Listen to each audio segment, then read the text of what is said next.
제가 요번에 춘천 세계주를 간 이유가 엄청나게 예쁘고 고급스러운 꺄부가 생겼다고 해서 구경차 간 거였었는데, 제가 또 꺄부만 보고 올 수는 없잖아요. 바로 옆에 이렇게 큰 아울렛이 있는데 여러분들께 어떤 와인을 추천해주면 좋을지 천천히 둘러봤는데 역시 생각만큼이나 평소에 보기 어려웠던 와이니스트들이 진짜 많았어요.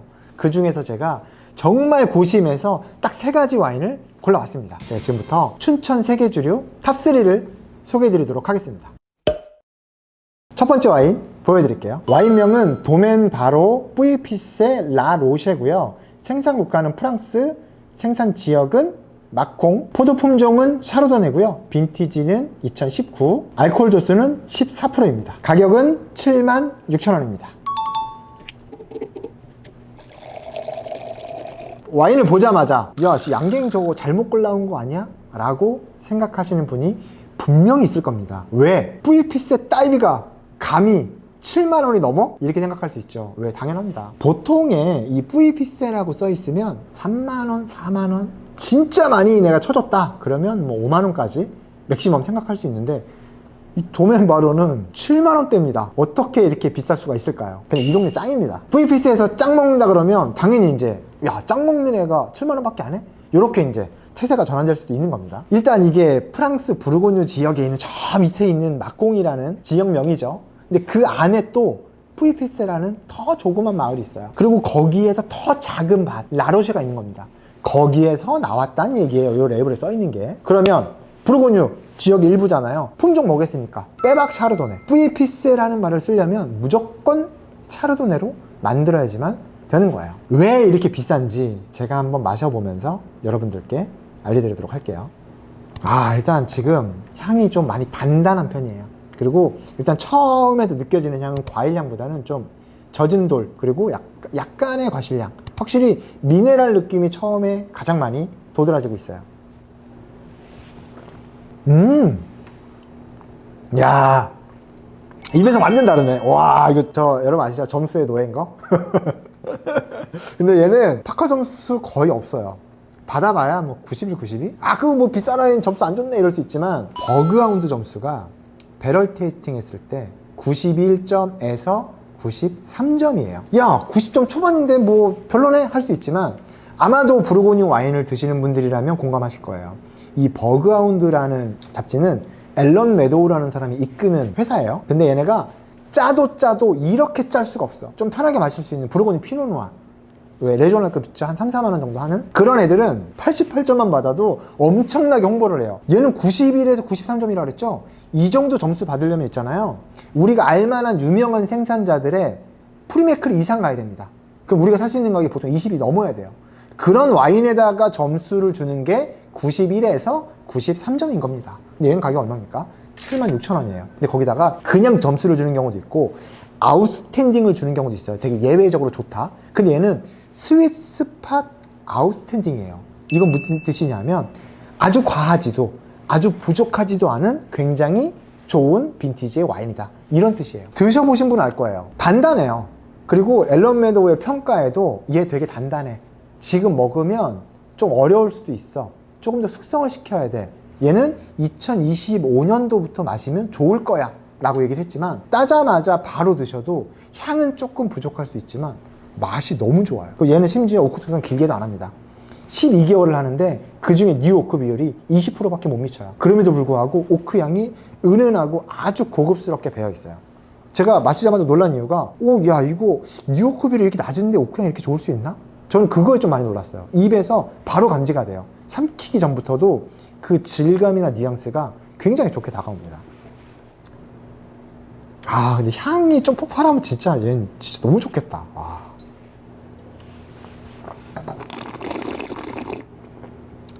이 뿌이피세의 특징이 뭐냐면, 얘네가 제가 알기로는 부르고뉴 통틀어서 고도가 제일 높아요. 그래서 서늘해요. 그래서 얘네는 포도가 완전히 익을 때까지 좀 더 오래 기다린대요. 그렇기 때문에 산미가 좋을 수밖에 없어요, 얘네들은. 그리고 또 라로쉐라는 이 밭이, 이 팥셀이 라임스톤으로 이루어졌대요. 그러면 훨씬 더 산도의 느낌이 좋을 수밖에 없거든요. 라임스톤이 이제 우리나라 말로 하면 석회암 이런 건데, 그쪽에서 나오면 미네랄리티도 굉장히 좋고 산도도 되게 더 잘 나온다고 합니다. 또 얘네가 1930년대부터 자기 도메인에서 병입을 했어요. 지금은 너무나 당연한 거죠. 만든 사람이 재배하고 병입까지 하는 건 너무나 당연한 일인데, 그때 당시에는 야, 왜 네가 병입하냐? 네고샹에 맡기면 되지. 그런 시절이에요, 그때는. 근데 그 시절에도 얘네는 자기네가 재배한 포도를 양조와 병입까지 다 한 곳에서 논스톱으로 했던 생산자입니다.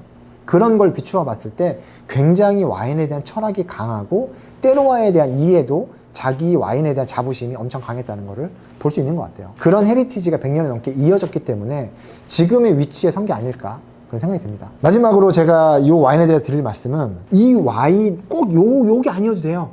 그냥 이 생산자께 있으면 드셔보세요. 꼭 한번 드셔보시고 맛없으면 댓글 달아주세요. 제가 버거운데 컴플레인 걸겠습니다. 다 점수 잘 받으니까.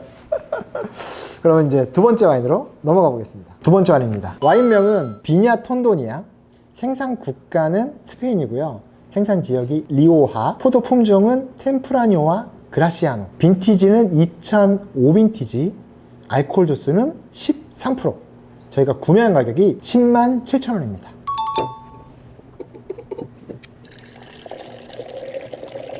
외관 레이블도 굉장히 클래식하죠. 레이블만 봐도 아, 얘는 예사도 아니냐, 아니구나. 그리고 이 위에도 뭐가 막 붙어 있어. 막 왜 이렇게 했는지 모르겠지만 어쨌든 저에게 이 비냐 톤도니아는 클래식 오브 클래식, 그렇게 인식이 되어 있어요. 그리고 또 얘가 리오하의 거의 터줏대감이라고 보셔도 됩니다. 이 리오하라는 동네는 아로라는 기차역이 있어요.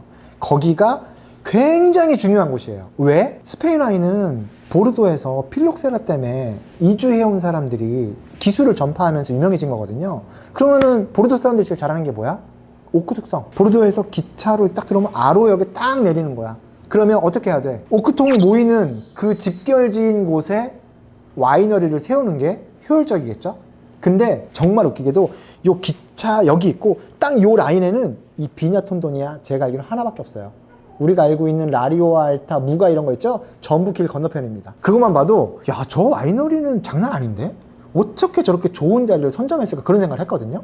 근데 그게 바로 비냐 톤도니아입니다. 이 와인은 제가 단언컨대 여러분들이 처음 느끼는 리오하의 클래식을 보여드릴 수 있어요. 지금부터 마셔보면서 어떤 느낌일래 이렇게 호들갑을 떠는지 알려드릴게요. 호들갑 떨만한 와인입니다. 이거는 진짜 잘 익은 보르도에서 나는 살짝의 간장 냄새, 가죽 냄새, 이런 것들이 주를 이루고 있어요. 지금 이거 몇 년 됐어요? 거의 17년? 굉장히 오래된 와인입니다. 여러분들 05년도에 뭐 하고 계셨는지 잘 생각해 보세요. 그때의 모습과 지금의 모습을 비교해 보세요. 내가 얼마나 늙었는지. 와인도 그만큼 나이가 들었으니까.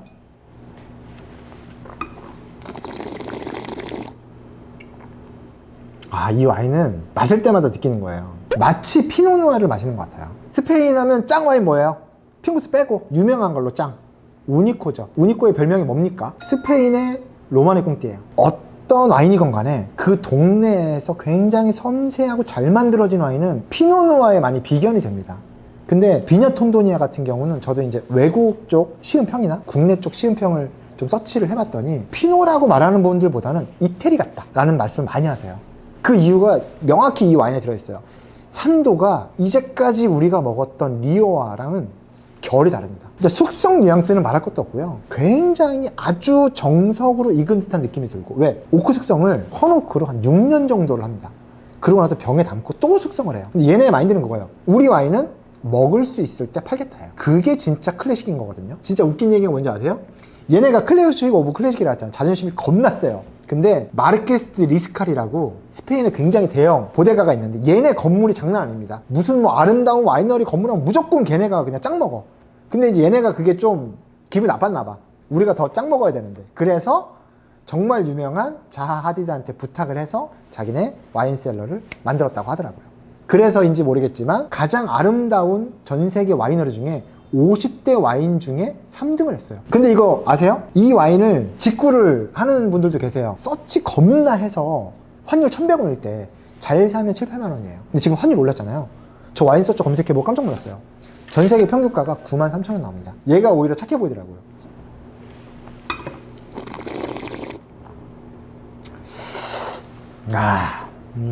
얘는 뭔가 이렇게 빵 쳐주는 한 방은 없어요. 하지만 굉장히 수수하고 술술 넘어가고 가벼워요. 그런데 피니쉬가 깁니다. 그게 저는 진짜 명품 와인이라고 생각을 하거든요. 여러분들 이제 이 와인을 만약에 찾아다니시는 분들이 계실 텐데, 찾아다니다 보면 이거랑 레이블이 되게 비슷한데 이름이 조금씩 달라요. 뭐가 있냐면 비냐 큐비오라고 있고요, 비냐 보스코니아, 그리고 비냐 자코니아라고 있어요. 걔네들은 뭐냐면 비냐 톤도니아의 자매 와이너리 같은 거예요. 물론 걔네들도 가격이 비슷한데 기왕이면 이 비냐 톤도니아를 드세요. 얘네가 메인 라인업입니다.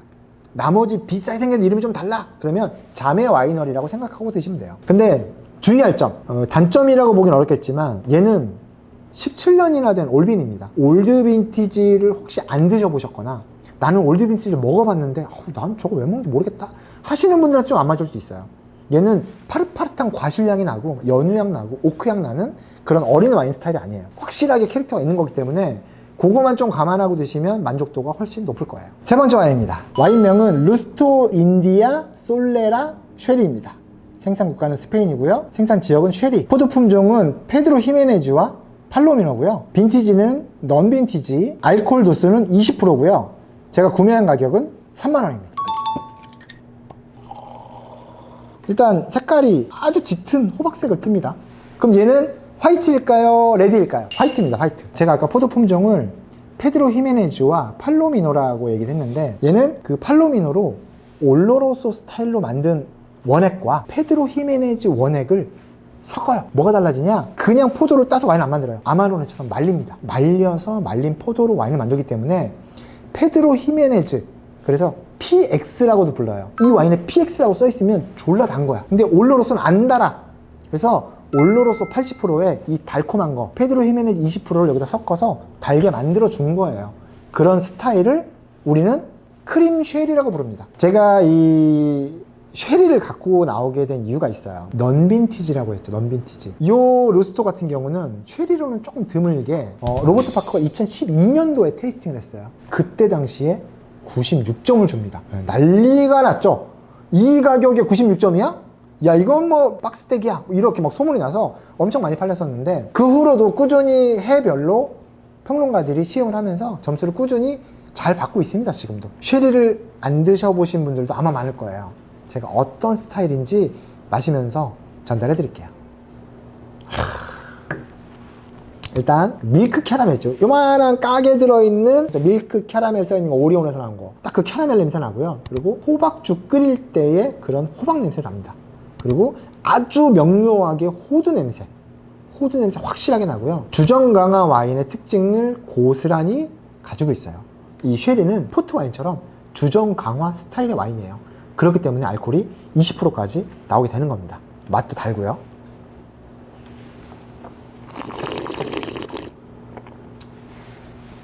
어우 얘는 주정 강화 와인인 만큼 우리가 생각하는 코르크가 아니죠. 이렇게 생긴 게 어때요? 다시 맡기가 편해요. 그래서 얘는 보통 한 달에서 두 달까지는 이 정도 맛을 계속 유지를 합니다. 아주 서서히 맛과 향이 발전해 나가요. 시간이 지나면 알코올도 좀 잦아들긴 하지만 지금 오픈하자마자 알코올이 좀 튀는 느낌? 비강이 따끈따끈해요. 그리고 당도는 보통의 쉐리라고 하면 포트와인보다 조금 더 달다 이렇게 느끼시는 분들도 계신데, 제가 느끼기에는 그냥 저희가 평소에 먹는 토니포트 정도의 단맛이라고 봐도 괜찮을 것 같아요. 이 쉐리를 보면 여기에는 안 써있나? 요 뒤에 여기 보면 헤레즈 써있지. 그리고 요 옆에는 쉐리가 써있어. 그리고 여기에는 제레즈라고 써있어. X로. 근데 이게 다 똑같은 말이에요. 다 똑같은 말.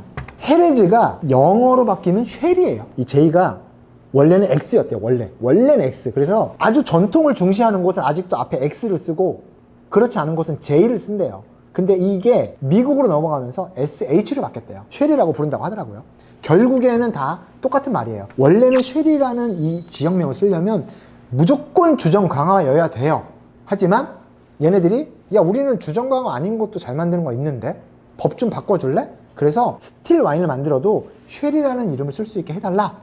유럽에다가 지금 제출을 해놨다고 합니다. 거의 지금 통과 직전 상태래요. 그래서 나중에 법이 통과가 되면 쉐리라고 써있지만 주정 강화가 아닌 와인을 우리는 마실 수도 있어요. 여러분들 알고 계시면 나중에 좀 도움이 될 것 같아요. 문구 중에 되게 중요한 거, 솔레라라는 얘기는 아마도 한두 번은 들어보셨을 거예요. 근데 이 솔레라의 원조는 이 쉘이라고 보셔도 돼요. 어떤 거냐면 오크통을 피라미드 모양으로 쌓아 밑에 오크통에서 원액을 빼내면 위에 오크통에서 빼낸 만큼을 채워 넣어 계속. 그러면 맨 위에 오크통에는 최신 빈티지의 와인이 들어가는 거예요. 숙성이 되면서 밑으로 옮기는 거예요.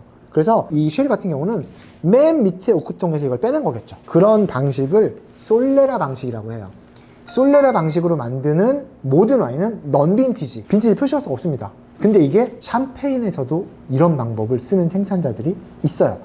가장 대표적인 게 자크 셀러스입니다. 그리고 또 쉐리 하면 열광하는 분들 있죠? 싱글 몰트 위스키 만들 때 어떤 오크 써야 돼요? 쉐리 오크 짱이잖아요. 그만큼 쉐리는 그냥 독하고 그냥 달아, 이게 끝이 아니에요. 그 안에 굉장히 섬세한 요소들이 다 들어있습니다.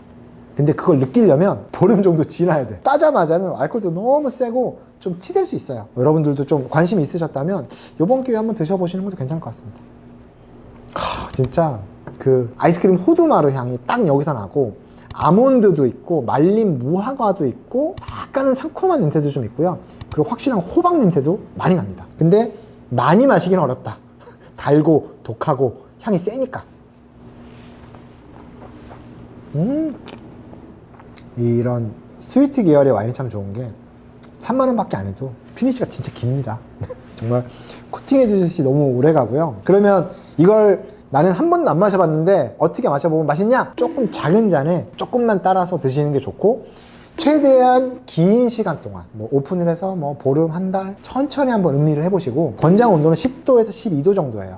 보통 화이트 와인 마시는 정도로 생각을 하고 드시면 돼요. 그래서 이거는 와인 셀러에 두지 마시고 오픈했으면 냉장고에 그냥 꽂아두세요. 그리고 뭐랑 먹어야 돼? 그러면 디저트 와인이기 때문에 당연히 디저트류와 드시면 좋죠. 좋지만 그 중에서도 추천하는 건 솔티드 초콜릿, 가나 초콜릿 사서 굵은 소금 한두 개 뿌려서 한번 같이 드셔보세요. 기가 막힙니다. 그리고 바닐라 아이스크림에다가 이 쉐리를 조금 부어서 먹으면 어른들만의 아포가토로 변해요. 나는 음식이랑 먹어야겠다 그러면 푸아그라와 가장 좋은 궁합을 보여주는 게 이 쉐리 와인입니다. 꼭 한 병을 다 안 비워도 되니까 천천히 한번 또 드시면 와인을 드실 때 약간 코스로 먹는 느낌도 낼 수 있을 것 같아요.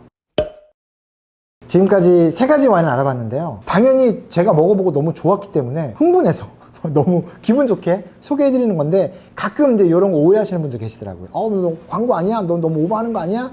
하시겠지만, 일단 이번 영상도 마찬가지고 다른 영상도 마찬가지지만 이렇게 전부 다 내 돈 내산입니다. 제작비를 지원받은 건 유료 광고 포함이라고 당연히 붙여놓습니다. 그게 없는 영상들은 전부 다 양갱이 평소에 좋아했던 와인이구나, 이렇게 생각해 주시면 감사하겠습니다. 끝!